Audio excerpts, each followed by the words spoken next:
आओ मृत्यु समझें। कभी आपने सोचा है कि मौत का नाम सुनते ही दिल अचानक क्यों भारी हो जाता है?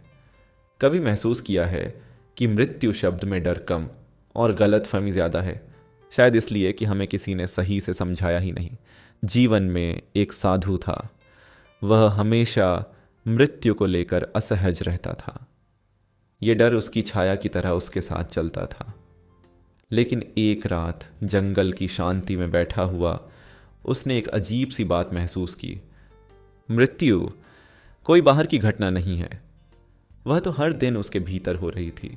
वह बोझ जो वह छोड़ देता, वह भय जो वह उतार देता, वह अहंकार जो वह चुपचाप मिटा देता। हर बार वह थोड़ा सा मर जाता था और उतना ही नया जन्म लेता था।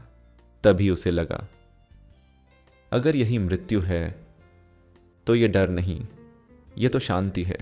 यही तो ज्योतिष का 8वां भाव कहता है। मृत्यु नहीं बल्कि परिवर्तन, एक ऐसा बदलाव जो हमें तोड़ता नहीं, हमारे अंदर की पुरानी परतें हटाता है। असल बात यह है कि हम मृत्यु से डरते नहीं हैं, हम उससे डरते हैं जो मृत्यु के बाद हम बनेंगे, क्योंकि वह नया मैं हमारे पुराने मैं जैसा नहीं होगा। और परिवर्तन हमेशा थोड़ा डराता है। यही गीता की आवाज़ सुनाई देती है। कृष्ण कहते हैं, न जायते म्रियते व कदाचित, आत्मा न जन्म लेती है न मरती है। शरीर बदलेगा, फॉरवर्ड रूप बदलेगा, पर जो सच में तुम हो वह कभी नहीं मिटता। कठोपनिषद में नचिकेता भी यही सीख लेने गया था। पिता के क्रोध में कहे गए एक वाक्य ने उसे मृत्यु के देवता यमराज के द्वार पहुंचा दिया। 3 दिनों की प्रतीक्षा के बाद यमराज ने उसे 3 वरदान दिए और फिर वह प्रश्न आया, मृत्यु के बाद क्या होता है? यमराज ने कहा। देवता भी इस प्रश्न में उलझ जाते हैं, लेकिन नचिकेता रुका नहीं, वह सत्य चाहता था। तब यमराज ने कहा, जो मरता है वह कभी मरा ही नहीं था, जो जन्म लेता है वह कभी पैदा ही नहीं हुआ था, और फिर जो मृत्यु को समझ लेता है वह मृत्यु से मुक्त हो जाता है। नचिकेता मृत्यु से नहीं जीता, वह अपने डर से जीता, और उसी क्षण वह भीतर से नया बन चुका था। ज्योतिष में भी यही होता है।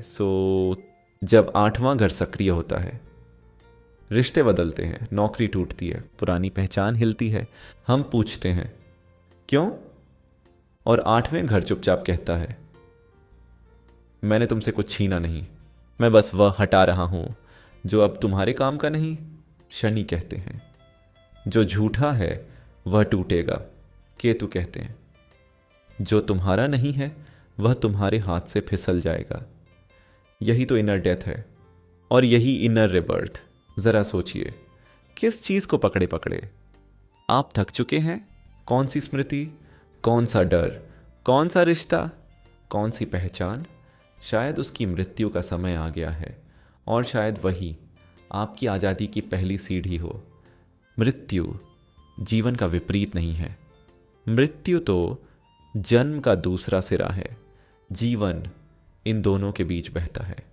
गीता में कृष्ण कहते हैं, शांतिम रक्षति, जो मृत्यु को समझ लेता है उसके भीतर शांति उतरती है।